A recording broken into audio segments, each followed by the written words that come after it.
고객님 엉덩이가 참 이쁘시네요. 한번 제 걸로 거기에 대보고 싶을 만큼. 아니, 그러시면 안 돼요. 말은 그렇게 했지만 순간 제 아랫도리에서는 물이 흥건하게 나왔습니다. 당황스럽지만 저도 원했던 것 같아요. 솔직히 말하면요, 그날 그냥 하루만 참았더라면 이런 일은 없었을 거예요. 정수기에서 물이 찔끔찔끔 나오긴 했지만 고장 난 건 아니었거든요. 근데 이상하게도 그날따라 물이 덜 나오는 소리 하나에도 짜증이 나더라고요. 남편은 늘 그렇듯 바빴고 집에 혼자 있는 시간은 길었고 뭔가 작은 문제라도 빨리 해결하고 싶었죠. 그래서 정수기 업체에 전화를 했어요. 다음날 오전에 기사님이 온다고 하더군요. 나이는 30 초반쯤 되어 보였고 말수가 적고 일 처리는 꼼꼼한 분이었어요. 기사님, 저기 물이 요즘 너무 약하게 나와요. 혹시 필터 문제일까요? 그렇게 거실에 기사님이 앉고 저는 싱크대 쪽 정수기 아래를 열어보려고 무릎을 꿇었어요.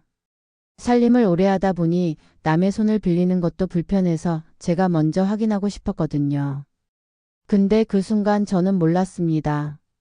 제가 허리를 굽힌 그 자세가 누군가의 눈에는 그렇게 보였을 줄은요. 기사님은 아무 말 없이 고개를 돌렸고 전엔 못 보던 작은 카메라 모양의 기기가 구석 벽면에 붙어 있다는 걸 나중에서야 알게 되었어요. 아파트 단지 자체 CCTV라고 생각했는데 우리 집 실내에 있는 건 좀 이상했죠. 그리고 며칠 뒤 남편이 회식에서 돌아온 날 밤. 식탁 위에 한 장의 프린트가 놓여 있었어요. 흑백으로 뽑힌 이미지. 거기엔 정수기 앞에서 무릎을 꿇고 허리를 숙인 제 뒷모습이 있었어요. 이거 뭐야, 당신 이날 뭐 한 거야? 남편의 목소리는 차가웠고 전 도무지 무슨 말인지 몰랐죠. 상황을 설명하려 해도 정수기 기사, 무릎 꿇은 자세.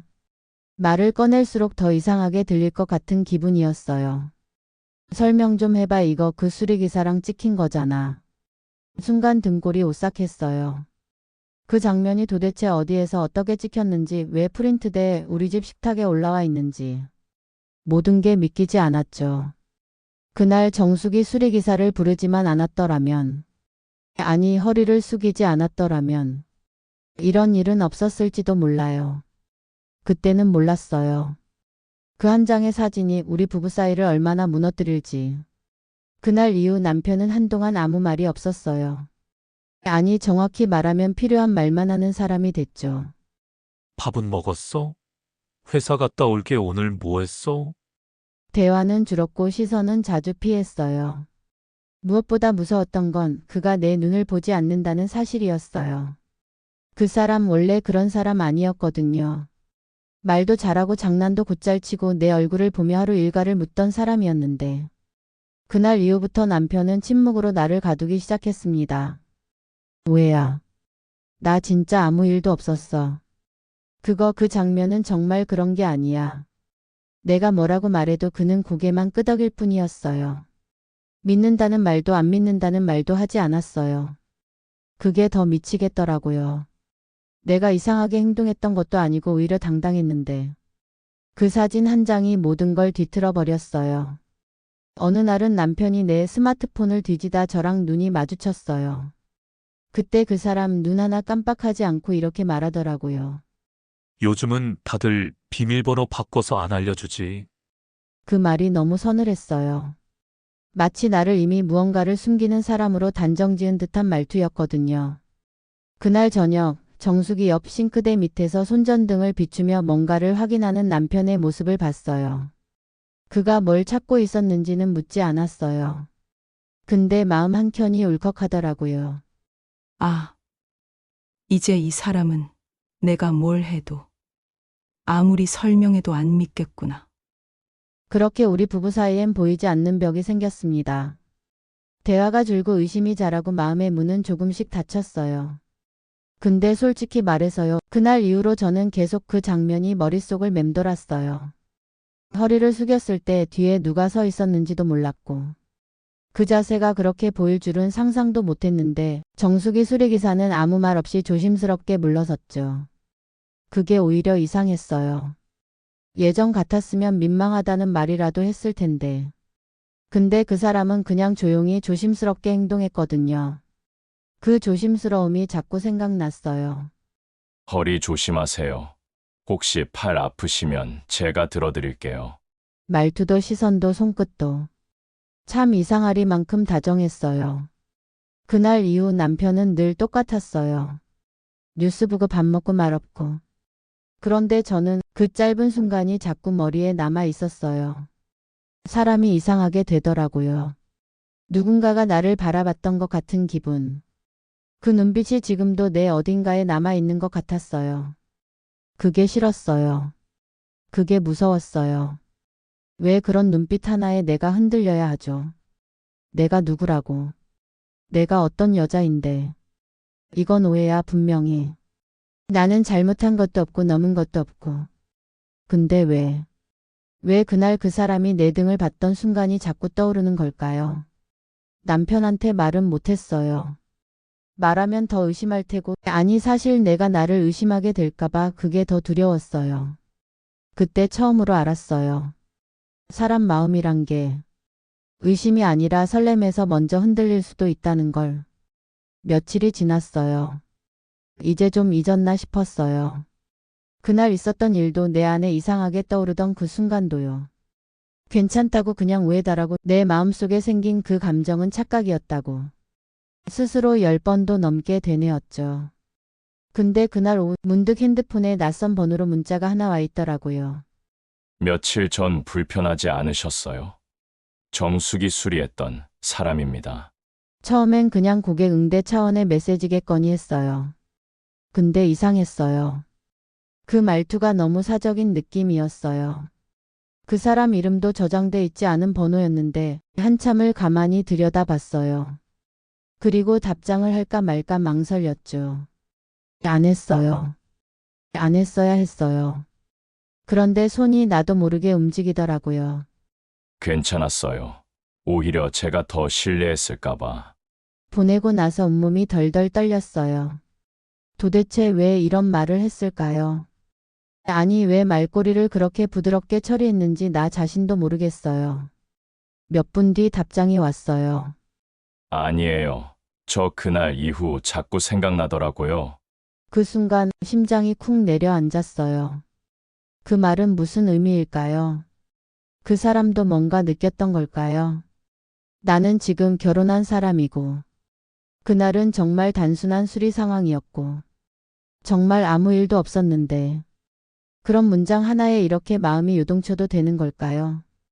머릿속으로는 선이란 게 어디인지 알겠는데 마음은 그 선에 자꾸 발끝을 걸치더라고요. 이런 내가 처음으로 무서워졌어요.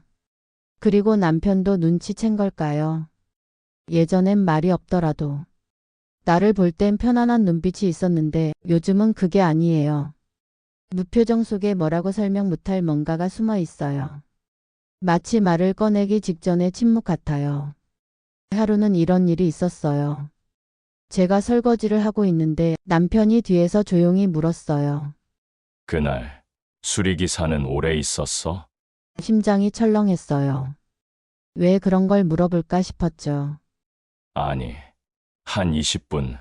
그냥 필터만 바꾸고 갔는데 애써 아무렇지 않게 말했어요. 근데 남편이 대답 대신 싱크대 옆 창문을 잠깐 바라보더니 아무 말 없이 방으로 들어가더라고요. 그 뒷모습이 너무 낯설었어요. 무언가 이미 알고 있는 사람처럼 보였거든요. 그날 밤 제가 거실에 있다가 깜빡 잠든 적이 있었는데 눈을 떴을 땐 남편이 제 얼굴을 조용히 내려다보고 있었어요. 말도 없이 표정도 없이. 왜 그래? 무슨 일 있어? 제가 묻자 남편은 고개만 저었어요. 아니야. 그냥 피곤해서. 그 순간 느꼈어요. 남편이 뭔가를 알고 있다는 걸. 아니면 적어도 느끼고 있다는 걸. 그 문자 메시지는 지웠지만 지웠다고 그 흔적까지 사라진 건 아니잖아요. 나는 아무 일도 안 했어요. 진짜로. 하지만 마음이 흔들렸던 건 누구보다 내가 잘 알고 있어요. 그리고 그게 지금 남편에게도 전해졌을까 봐. 나는 점점 숨이 막히기 시작했어요. 그날 오후 평소처럼 마트에서 장을 보고 돌아오는 길이었어요. 장바구니를 끌고 엘리베이터를 타는데 핸드폰 진동이 울렸죠. 낯선 번호. 익숙하진 않았지만 그 번호 저는 기억하고 있었어요. 조심스럽게 열어봤죠. 혹시 커피 한 잔 하실래요? 순간 시간이 멈춘 것 같았어요.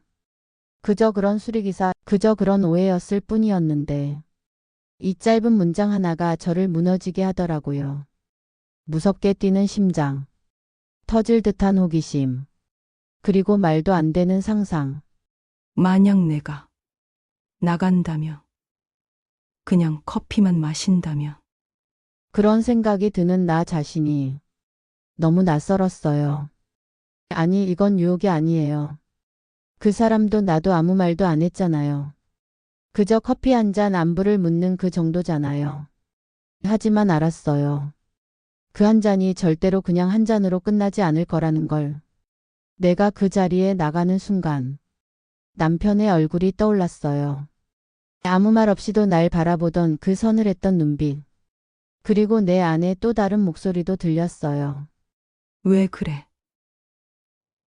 김미경, 너 지금 무슨 생각하고 있는 거야? 문자엔 답하지 않았어요. 지우지도 않았어요. 그냥 그 한 문장을 수없이 들여다보기만 했죠.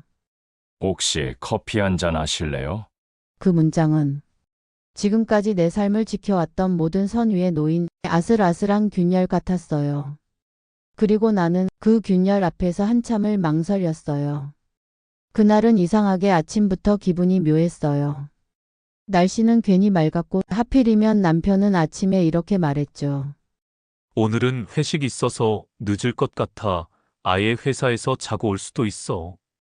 그 말을 듣는 순간 어디선가 기회라는 단어가 떠오르려는 걸 제가 먼저 눌러버렸어요. 그 사람의 문자, 커피 한 잔 하실래요? 며칠을 묵혀두던 그 문장에 처음으로 답장을 보냈어요. 오늘 저녁. 괜찮아요. 딱 그 한 줄만. 그리고 곧바로 온 답장. 저녁 6시. 근처 카페로 모실게요. 내가 왜 그랬는지는 모르겠어요. 아니, 모른다고 하면 거짓말이겠죠. 그날 저는 조용히 집안을 정리하고 늘 입던 트레이닝복이 아니라 오래된 옷장 속에서 단정한 블라우스 하나를 꺼냈어요. 화장대 앞에 앉아서 립스틱을 한참 들여다보다가 아무것도 바르지 않았어요. 그냥 눈만 살짝 정리했어요. 너무 꾸민 것도 안 꾸민 것도 아닌 애매한 얼굴로요. 시간은 5시 50분. 핸드백을 들고 현관문 앞에 서 있는데 그 순간 철컥 문이 열렸어요. 믿기지 않았어요. 남편이 들어오고 있었어요. 퇴근도 회식도 아닌 얼굴로. 그는 조용히 신발을 벗고 말없이 저를 바라봤어요. 아무 말도 안 했어요. 눈빛도 표정도 아무것도 담겨 있지 않았어요. 저는 가방을 들고 있었고 신발은 이미 신고 있었고 문을 열기 직전이었는데 그는 그 모든 걸 그저 지켜보고만 있었어요. 그 순간 숨이 막혔어요. 이건 들킨 게 아니라 무너진 거였어요. 나 그냥 나가려던 거 아니야. 그냥 바람 쐬어. 변명조차 못했어요. 왜냐하면 나도 내가 뭘 하려던 건지 몰랐거든요. 그는 말없이 방으로 들어갔고 나는 한참을 그 자리에 서 있었어요. 문은 닫히지 않았고 가방은 놓치듯이 바닥에 떨어졌고 나는 내가 어디로 가야 할지 몰랐어요. 그저 한 잔의 커피였다고 믿고 싶었지만 그게 아니었다는 걸 가장 먼저 안 건 나 자신이었어요. 그날 밤 남편은 저녁을 먹지도 않았어요. TV도 안 켰고 휴대폰도 안 만졌고 그냥 조용히 방에 들어가 문을 닫았죠. 저는 거실에 앉아 있었어요. 아무것도 틀지 않은 텅 빈 공간에 내 숨소리만 메아리치고 있었어요. 가방은 아직도 현관 옆에 나뒹굴고 있었고 신발은 제대로 벗지도 못한 채 뒤집혀 있었어요. 모든 게 엉망이었어요. 그리고 제 마음도요. 그날 밤 11시쯤 남편이 조용히 거실로 나왔어요. 저는 아무렇지 않은 척 TV를 켰지만 그 사람은 제 옆에 앉지도 않았고 그냥 벽을 바라보며 서 있었어요. 그리고 조용히 정말 낮은 목소리로 말했어요. 그 사람 좋아?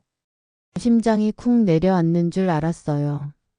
그 짧은 한마디가 숨통을 죄어왔어요. 아니야, 그런 거 아니야. 정말로 아무 일도 없었어. 그 순간 남편이 날 바라봤어요. 그 눈빛엔 분노도 미움도 없었어요. 그 대신 지독한 상처 같은 게 묻어 있었어요.